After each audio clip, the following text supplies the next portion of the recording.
গল্পটি শুরু হয় একটি পরিবারকে দিয়ে যারা সুখে জীবনযাপন করছে, কিন্তু তারা কেউই জানত না যে মাত্র কয়েক মিনিট পরেই ভয়াবহ কিছু ঘটতে চলেছে। দম্পতি যখন তাদের কথোপকথনে মগ্ন, তখন হঠাৎ তারা বাইরে থেকে চিৎকার এবং চেঁচামেচি শুনতে পেল। যখন তারা দুজনেই ঘর থেকে বেরিয়ে এলো, তখন তারা একটা হট্টগোল দেখতে পেল। লোকেরা তাদের ঘর থেকে পালাচ্ছিল, যেন ভয়াবহ কিছু ঘটতে চলেছে। জেসন এবং ব্যাথ লক্ষ্য করলেন যে তাদের প্রতিবেশীরাও আতঙ্কে তাদের ঘর খালি করে দিচ্ছে। জেসন প্রতিবেশীকে জিজ্ঞাসা করলেন, কারণ কি, তুমি কেন চলে যাচ্ছ?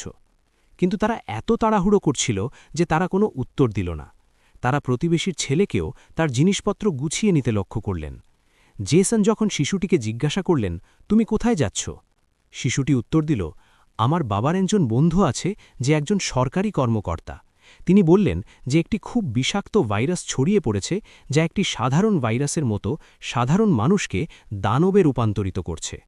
কিন্তু তারপর শিশুটির মা এসে তাকে ধরে নিয়ে যেতে শুরু করে। জেসন তাকে জিজ্ঞাসা করে যে শিশুটি কোন ভাইরাসের কথা বলছে। শিশুটির মা উত্তর দেয়, এখন আমাদের বলার সময় নয়, তোমার স্ত্রী এবং মেয়েকে নিয়ে এই শহর থেকে যতটা সম্ভব দূরে চলে যাও। এই কথা শুনে জেসন এবং ব্যাথ আতঙ্কিত হয়ে পড়ে। চিন্তা না করেই জেসন তার পরিবারকে গাড়িতে তুলে শহর থেকে বেরিয়ে যেতে শুরু করে। কিন্তু পথে তারা লক্ষ্য করে যে পালিয়ে যাওয়া প্রতিবেশীরা ফিরে আসছে। এতে তারা আরও উদ্বিগ্ন হয়ে পড়ে। আরও এগিয়ে গেলে তারা যানজটে আটকে যায়। জেসন এবং তার পরিবার গাড়ি থেকে নেমে দেখে যে শহর থেকে বেরিয়ে আসার একমাত্র পথ পুলিশ বন্ধ করে দিয়েছে। আকাশে হেলিকপ্টার ঘোরাফেরা করছে। লোকেদের বলা হচ্ছে যে শহরে একটি মারাত্মক ভাইরাস ছড়িয়ে পড়েছে এবং তাদের দ্রুত বাড়ি ফিরে যাওয়া উচিত। এই কথা শুনে জেসনের কিছুটা অদ্ভুত লাগল যে যখন শহরে ভাইরাস ছড়িয়ে পড়েছে, তখন শহর থেকে লোকজনকে সরিয়ে নেওয়ার পরিবর্তে কেন তাদের শহরে থাকতে বলা হচ্ছে। হঠাৎ কাছের একটি পাহাড় থেকে তাদের গাড়ির উপর একটি বড় পাথর পড়ে গেল। তারা আতঙ্কিত হয়ে পড়ল। পাহাড় কাঁপতে শুরু করল। ঠিক তখনই পাহাড়ের পেছন থেকে দুটি সামরিক যুদ্ধ বিমান বেরিয়ে এসে শহরের দিকে এগিয়ে গেল। তারা পুরো শহর জুড়ে বোমা বর্ষণ শুরু করল। পুরো শহর ছাই হয়ে গেল। জেসনের স্ত্রী ব্যাথ তৎক্ষণাৎ বুঝতে পারলেন যে যদি তারা পুলিশের কথা মেনে বাড়ি ফিরে যেতেন, তাহলে তাদের ভাগ্য ভয়াবহ হতে শুরু করে। তারা তিনজন দ্রুত স্কুলের দিকে ছুটে যায় এবং ভাগ্যক্রমে সেখানে একটি সুড়ঙ্গ খুঁজে পায় এবং বোমা বিস্ফোরণের কয়েক সেকেন্ড আগে দ্রুত স্কুলে প্রবেশ করে। বাংকারের দরজা বন্ধ হওয়ার সাথে সাথেই ওপরে একটি শক্তিশালী বিস্ফোরণ ঘটে। ভাগ্যক্রমে তারা বাংকারের নিচে ছিল এবং বেঁচে যায়। কিন্তু তাদের যা বিস্মিত করেছিল তা হলো এটি কী ধরনের ভাইরাস যা সরকারকে শহরের সকলকে হত্যা করতে বাধ্য করেছিল। তারা কিছুই বুঝতে পারেনি। তারা কেবল জানত যে তারা যদি বেঁচে থাকতে চায় তবে তাদের বাংকারে চুপচাপ থাকতে হবে। কিন্তু তাদের সমস্যা ছিল কতক্ষণ তারা সেখানে বেঁচে থাকবে এবং খাবার এবং পানীয় পেতে তারা কি করবে। ভালো কথা হলো সেখানে প্রচুর মেয়াদোত্তীর্ণ খাবার মজুদ ছিল, যা তিনজনের জন্য যথেষ্ট। জেসনের স্ত্রী বেথ অত্যন্ত চিন্তিত ছিলেন। তিনি তাদের মেয়ে জো সম্পর্কে এবং অসুস্থ হলে তার কি হবে তা নিয়ে ভাবতে শুরু করেছিলেন। দরজা বন্ধ করার সময় বেথ তার হাতও আহত করেছিল, যে বিষাক্ত ভাইরাসটি তার শরীরেও আক্রমণ করতে পারে। কিন্তু এখন সেসব ভাবার সময় ছিল না। তাদের এই বাংকারটিকে নিরাপদ করতে হয়েছিল, যাতে কেউ ওপরের বাংকারের দরজা খুলতে না পারে। জেসন একটি লোহার শিকল দিয়ে বাংকারের দরজা শক্ত করে বন্ধ করে দেয় এবং সিদ্ধান্ত নেয় যে এখন তারা এখানে লুকিয়ে তাদের জীবনযাপন করবে। কিন্তু মাটির নিচে জীবনযাপন করা সহজ ছিল না। প্রতিদিন তাদের একই খাবার, পান করার জন্য কাদাযুক্ত জল এবং অবসর সময় তারা তাস খেলত। তারা বাইরের জগৎ থেকে সম্পূর্ণ বিচ্ছিন্ন ছিল। এতদিন এখানে থাকার পর তারা এই বাংকারে খুব সংকীর্ণ হয়ে পড়েছিল। কিন্তু তারা কি করতে পারে? যদি তারা ওপরে চলে যেত তাহলে তারা বেঁচে থাকত না। এই জীবন জেসনের পরিবারকে পৃথিবীর শেষের মতো মনে করিয়ে দিয়েছিল। জয়ী তার বাবাকে জিজ্ঞাসা করেছিল, বাবা, আমরা এখানে কতক্ষণ থাকব? জেসনের কাছে কোনো উত্তর ছিল না। সে কেবল তার মেয়েকে বলেছিল, ভাইরাস চলে গেলেই আমরা বাইরে যাব। সে তার মেয়ের চোখের উপর আঙুল রেখে তাকে বাইরে নিয়ে গেল। পৃথিবী তাকে কল্পনা করতে শেখায়। এভাবেই দিন কেটে গেল, তারপর মাস কেটে গেল। তারা বুঝতেই পারল না যে তারা এই বাংকারে ৩০০ দিনেরও বেশি সময় কাটিয়েছে মুক্তির অপেক্ষায়। জো তার মায়ের তৈরি পেরিস্কোপ দিয়ে পৃথিবীটা দেখল। চারদিকে তখন ধ্বংসাস্তূপ, যেন পুরো পৃথিবী পুড়ে ছাই হয়ে গেছে। একজন মানুষেরও চিহ্ন নেই। এই সব দেখে ছোট্ট মেয়েটি ভাবতে শুরু করল হয়তো তারাই শেষ বেঁচে থাকা। তার মা তাকে সান্ত্বনা দিলেন, এভাবে ভেবো না, হয়তো তোমার বন্ধুরা আমাদের মতো কোথাও লুকিয়ে আছে। রাত হয়ে গেছে আর রাতের খাবারের সময় ঘনিয়ে এসেছে। তাদের কাছে খুব কম খাবার অবশিষ্ট ছিল, তাই তারা তিনজনই অল্প কিছু খেয়েই খাবার খাচ্ছিল। কিন্তু আজ জো যখন ক্যানটি খুলল, তখন সে দেখতে পেল যে ভেতরে খালি। ক্যানের পেছনে একটি ছোট গর্ত ছিল, সম্ভবত কিছু একটা খাবার চুরি করে নিয়ে গেছে। বেথ বাকি সব বাক্স পরীক্ষা করে দেখতে পেল যে মোট 12টি বাক্স ছিল, সবগুলোই খালি। এতে তাদের মন খারাপ হয়ে গেল, কারণ তাদের কাছে 2 সপ্তাহের জন্য পর্যাপ্ত খাবার ছিল। বেথ ভেন্টিলেশন গ্রিলের দিকে তাকালো এবং ধরে নিল যে একটি ইঁদুর চুপি চুপি ঢুকে খাবারটি নিয়ে গেছে। বেথ বলল, যদি এটি একটি ইঁদুর হয় তাহলে আমাদের দ্রুত এটিকে মেরে ফেলতে হবে, না হলে এটি আমাদের সমস্ত খাবার নষ্ট করে দেবে। তার মেয়ের বিষণ্ণ মুখ দেখে জেসন তাকে সান্ত্বনা দিয়ে বলল, ছোটখাটো বিষয়ে চিন্তা করো না, যদি খাবার শেষ হয়ে যায় আমি ওপরে গিয়ে কিছু কিনে আনব। পরের দিন জোয়ে যখন তার মায়ের সাথে ব্লকগুলিতে খেলছিল, তখন সে পিছন থেকে একটি মৃদু শব্দ শুনতে পেল। জোয়ে যখন পিছনে ফিরে তাকালো, তখন সে দেখতে পেল যে একটি ইঁদুর আবার ফল চুরি করার জন্য ক্যানের ভেতরে ঢুকেছে। ইঁদুর পালানোর আগেই জোয়ে তৎক্ষণাৎ তার বাবা মাকে ডাকল। আজ তাদের যে কোনো মূল্যে এই ইঁদুরটিকে মেরে ফেলতে হবে। জেসন রেগে গিয়ে একটি ছুরি বের করে টুকরো টুকরো করতে এগিয়ে গেল, কিন্তু ছোট্ট ইঁদুরটি খুব ধারালো হয়ে উঠল। এটি জেসনের আঘাত এড়াতে এবং টেবিলের লণ্ঠনটি উল্টে ফেলল। ঠিক যখন এটি তার গর্তে ফিরে যেতে যাচ্ছিল, তখন বেথ হঠাৎ এটির ওপর ঝাঁপিয়ে পড়ে এবং এটিকে মেরে ফেলে। ওই সব ইঁদুরগুলোই ইঁদুরের মৃত্যু উদযাপন করছিল। ঠিক তখনই লণ্ঠনটি পড়ে গেল এবং আগুন ধীরে ধীরে বাড়তে শুরু করল। জেসন দৌড়ে গিয়ে লণ্ঠন নিভিয়ে দিতে লাগল, কিন্তু লণ্ঠনটি এত গরম ছিল যে জেসনের হাত পুড়ে গেল। লণ্ঠনের কাঁচ ভেঙে গেল, পুরো টেবিলটি আগুনে পুড়ে গেল। বেথ পর্দা ছিঁড়ে আগুন নেভানোর চেষ্টা করল। জেসন ট্যাপ থেকে অর্ধেক বালতি জল বের করে আগুনে ঢেলে দিল। তারা কোনোভাবে আগুন নেভাতে সক্ষম হল, কিন্তু বিপদ এখনও শেষ হয়নি। তাদের আরও সমস্যার মুখোমুখি হতে হয়েছিল।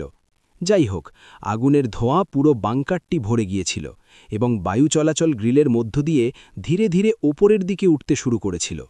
এটি দেখে তারা সকলেই আতঙ্কিত হয়ে পড়েছিল, কারণ এটি তাদের অবস্থান প্রকাশ করেছিল। সকলের নিঃশ্বাস আটকে ছিল। জেসন বলল, সম্ভবত রাতের অন্ধকার ধোঁয়াকে লুকিয়ে রাখবে এবং কেউ তাদের অবস্থান খুঁজে পাবে না। তারা তিনজনেই ভয়ে আচ্ছন্ন হয়ে সারা রাত জেগে রইল। পরের দিন সকালে নিজেদের আশ্বস্ত করার জন্য তারা পেরিস্কোপ দিয়ে বাইরে তাকালো এবং তাদের পায়ের নিচের মাটি দেখতে পেল। তারা সরে গেল। তারা দেখতে পেল যে বাইরে ঘন ধোঁয়ার মেঘ। এতে তাদের উদ্বেগ আরও বেড়ে গেল। তারা নিশ্চিত হয়ে গেল যে তাদের অবস্থান প্রকাশ পেয়েছে। তারপর বেথ বলল, যদি ধোঁয়া থাকে তাহলে কাছাকাছি ছাই থাকতে হবে, যা তদন্ত করে আমাদের অবস্থান প্রকাশ করা যেতে পারে। তাই এখন আমাদের ছাই পরিষ্কার করতে হবে।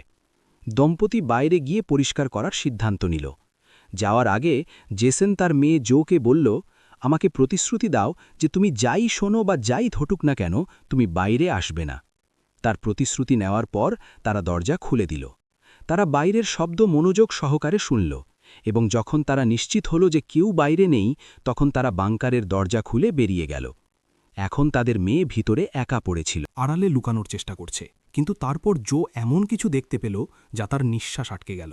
সে দেখতে পেল দূরের জঙ্গলে একটি অন্ধকার ছায়া দ্রুত তাদের দিকে এগিয়ে আসছে। মেয়েটি জোরে চিৎকার করে তার বাবাকে পিছনে ফিরে তাকাতে বলল, কিন্তু দূরত্ব অনেক বেশি। তার বাবা মা শুনতে পেল না। আতঙ্কে মেয়েটি তার ভয় ভুলে সিঁড়ি বেয়ে বাংকার থেকে বেরিয়ে এলো। বাইরে বেরিয়ে আসার সাথে সাথে সে বুঝতে পারল যে তার বাবা মা আর নেই। হতাশায় মেয়েটি তার বাবা মাকে ডাকতে শুরু করল। হঠাৎ কেউ পিছন থেকে তার মুখ চেপে ধরল। সে আর কেউ নয়, তার মা। কয়েক সেকেন্ড পরে বন্য হরিণের একটি পাল দ্রুত পাশ দিয়ে চলে গেল। যদিও তারা তিনজন অল্পের জন্য পালিয়ে গেল, হরিণের ভয় আরও বেড়ে গেল। হরিণের পাল অবশ্যই বিপজ্জনক কিছু থেকে পালানোর চেষ্টা ছিল। সবাই বিপদ বুঝতে পেরে দ্রুত বাংকারের দিকে দৌড়ে ভেতরে ঢুকে গেল। জেসন কাঠের তক্তা দিয়ে বাংকারের দরজা বন্ধ করে লোহার শিকল দিয়ে শক্ত করে বেঁধে সবাইকে দূরে সরিয়ে দিল। তাদের একেবারে চুপ থাকতে বলা হলো। ঠিক তখনই তারা উপরতলা থেকে মৃদু পায়ের শব্দ শুনতে পেল। মনে হচ্ছিল কেউ বাংকারের দরজার দিকে এগিয়ে আসছে। কয়েক মিনিট ধরে বাংকারের দিকে এগোচ্ছিল। তিনজন ধীরে ধীরে বাংকারের দরজা থেকে সরে এসে সামনের দিকে এগিয়ে গেল। আর হয়তো উপরের তলায় যারা ছিল তারা এখনও বুঝতে পারেনি যে বাংকারের ভেতরে কেউ আছে। ভীত হয়ে জো কাঁদতে শুরু করল। বিট তাকে শান্ত করে বলল, যদি শব্দ বাইরে থেকে আসে তাহলে সব কিছু শেষ হয়ে যাবে। তারা তিনজন ধীরে ধীরে বাংকারের দরজা থেকে অনেক দূরে সরে গেল। তারা এমনভাবে নড়াচড়া করছিল যাতে উপরের তলা থেকে কেউ দরজা খুললেও তাদের দেখা না যায়। কিন্তু তারপর জয়ী যে পুতুলটি বহন করছিল তার দড়িটি একটি স্ক্রুতে আটকে গেল। স্ক্রুটি ধীরে ধীরে আলগা হয়ে গেল। এতে জেসান এবং বিট নিঃশ্বাস ত্যাগ করলেন, কারণ দড়িটি পুতুলের সাউন্ড সুইচের সাথে সংযুক্ত ছিল। সে কিছু করার আগেই স্ক্রুটি একটি ঝাঁকুনি দিয়ে বেরিয়ে এলো, এবং তৎক্ষণাৎ পুতুলের ভেতর থেকে একটি জোরে শব্দ আসতে শুরু করল। জেসান তৎক্ষণাৎ পুতুলটি খুলে ভেতরে তাকালো। স্পিকারটা ভেঙে ফেলল, কিন্তু ততক্ষণে অনেক দেরি হয়ে গেছে। যে জিনিসটা তাদের পিছু নিচ্ছিল সে ইতিমধ্যেই তাদের কানে পৌঁছে গেল। হঠাৎ উপর থেকে একটা জোরে ধাক্কা এলো। তারপরেই বাংকারের দরজার ঠিক উপরে থেমে গেল ভারী পদধ্বনির প্রতিধ্বনি। অবশেষে সে তাদের অবস্থান খুঁজে পেল এবং এটি খোলার চেষ্টা করল। সে বাংকারের ঢাকনাটা জোরে ধাক্কা দিচ্ছিল, এবং শিকলগুলো বন্ধ করে রাখা সত্ত্বেও সে স্পষ্টতই বিপদ বুঝতে পারল, এবং উপরের দৈত্যটি জানত যে নিচে কেউ একজন আছে। যদিও দরজাটা শক্ত শিকল দিয়ে বন্ধ ছিল, তবুও জিনিসটার ভয়ঙ্কর শক্তিতে শিকলগুলো একে একে ভেঙে যেতে শুরু করল। এটা দেখে জেসান বুঝতে পারল দরজাটা বেশিক্ষণ টিকবে না। তাই সে দ্রুত ভেতরে দৌড়ে গেল এবং জল পাম্পের পাইপটা বের করতে লাগল। বেথ ও সাহস সঞ্চয় করে সিঁড়ি বেয়ে উপরে উঠে তার শরীরের ওজন ব্যবহার করে শিকলটা টেনে দরজা বন্ধ করে দিল। কিন্তু তারপরেও লোহার ঢাকনাটা ধীরে ধীরে খুলতে শুরু করল। ঠিক তখনই দরজার উপরে একটি কালো ছায়া দেখা দিল। তার চোখ একটা জিনিসের উপর স্থির হয়ে গেল। মতো জলজল করছিল, যেন মৃত্যু উপর থেকে তাদের দেখছে। কিছু না ভেবেই জেসন একটি পাইপ দিয়ে তাকে আক্রমণ করে, ধাক্কা দিয়ে পিছন দিকে ঠেলে দেয়। জেসন দ্রুত পাইপটি দরজায় আটকে দেয়, দরজাটি বন্ধ করে দেয় এবং জিনিসটি পালিয়ে যায়। কিন্তু জেসনের শরীর তখনও প্রচণ্ডভাবে কাঁপছিল। সে কল্পনাও করতে পারেনি যে বাইরের পৃথিবী কেবল নিষ্ঠুর সৈনিকদের দ্বারাই নয়, বিপজ্জনক দানবদের দ্বারাও পরিপূর্ণ। পুরো পরিবারটি সিঁড়ির কাছে হতাশাগ্রস্তভাবে বসে আছে। তাদের আস্তানা এখন উন্মুক্ত, যে কোনো মুহূর্তে তাদের উপর আক্রমণ করা হতে পারে, এবং তারা বুঝতে পারে যে এবার কেবল একজনই এসেছে, কিন্তু পরের বার যখন তারা আসবে তখন তারা অনেক বড় হবে এবং তাদের বিরুদ্ধে কিছুই করতে পারবে না। কিছুক্ষণ পর আলমারিটি হঠাৎ কাঁপতে শুরু করল। জেসন এবং বেথ বুঝতে পারল যে সে তার বাকি সতীর্থদের ডাক দিয়েছে। উপর থেকে ভারী পদধ্বনি প্রতিধ্বনিত হচ্ছিল, যেন হাজার হাজার প্রাণী মাথার উপর দিয়ে ছুটে আসছে। তারপর তারা সবাই বাংকারের দরজায় জড়ো হল। জেসন, বেথ এবং জয়ী নিচে ভয়ে কাঁপতে লাগল। তারপর হঠাৎ তারা এক বিশাল আক্রমণ শুরু করে। এবার শক্তি আগের চেয়েও বেশি ছিল। মজবুত লোহার দরজাটি ভেঙে গেল এবং বাংকারের দরজার উপরে অসংখ্য চোখ জ্বলে উঠল, যার ফলে লোকেরা ভয়ে পিছনে দৌড়াতে শুরু করল। কিন্তু দানবরাও তাদের পিছনে পিছনে যাচ্ছিল। বেথ তার তেলের বাতি ছুঁড়ে মারল এবং তাদের মাঝখানের পর্দায় আগুন ধরিয়ে দিল। তারা একটি পোশাক ধরে তাদের মাঝখানের পথ বন্ধ করে দিল। তারা সবাই তাড়াহুড়ো করে বাংকারের ভেতরে ছুটে গেল, কিন্তু তারা জানত যে এটি তাদের বেশিক্ষণ আটকে রাখবে না। তাদের পালানোর কোনো উপায় ছিল না। ঠিক তখনই মেয়েটি মাটিতে খোলা একটি বায়ু চলাচল দেখতে পেল। জেসন তার সমস্ত শক্তি দিয়ে তা ভেঙে তার স্ত্রী এবং মেয়েকে ধাক্কা দিয়ে বের করে দিল। কিন্তু যখন সে নিজে বেরিয়ে আসার চেষ্টা করল, তখন সে সংকীর্ণ জায়গায় আটকা পড়ে গেল। দানবরা তার দিকে এগিয়ে আসছিল। এখন জেসনকে কোনোভাবে বেরিয়ে আসতে হয়েছিল। সে আর কোনো উপায় দেখতে পেল না, তাই সে তার কাঁধ ভেঙে ফেলল, যার কারণে সে ব্যথায় চিৎকার করতে শুরু করে। কিন্তু সে দ্রুত নিজেকে সামলে নিল এবং ভেন্টিলেশনে ঢুকল। বেথ সময় নষ্ট না করে তার সর্বশক্তি দিয়ে জেসনকে টেনে বের করতে লাগল। জেসন যখন পালাতে যাচ্ছিল, ঠিক তখনই একটি বিশাল প্রাণী এসে জেসনের পা ধরে ফেলল।